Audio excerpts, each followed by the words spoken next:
Welcome to Military Times SITREP. I'm Oriana Pawlyk with Air Force Times, and here with me is my colleague, Phillip Swarts. Thanks for joining me, Phillip. My pleasure. In the past few weeks, we've looked back at Desert Storm, the nation's first significant engagement since Vietnam. It was 25 years ago this month that the U.S. and Allied forces rolled over Saddam Hussein's army and pushed them out of Kuwait. Phillip, this was considered one of the more effective and successful air wars in history. Have some of the tactics that were used in Desert Storm, are they used in counterterrorism operations today? Not a lot. The fight against Desert Storm was a fight against a state with clearly defined battle lines. Modern-day terrorists are non-state actors. They're much more integrated with the civilian population, so the military has had to adapt their tactics.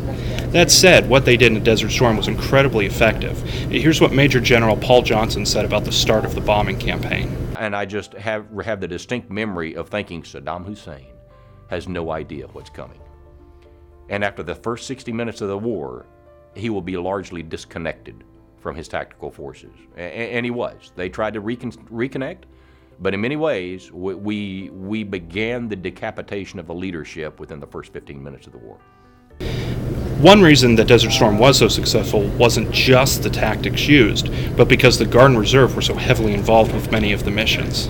Correct, and time again, you hear from airmen and Defense Department personnel, especially in today's Air Force, which has downsized quite a bit, that every mission moving forward today is a total force mission. And that all started in Desert Storm, when Guard and Reserve were involved in about 90% of operations. Well, thanks for joining me, Phillip. Thank you.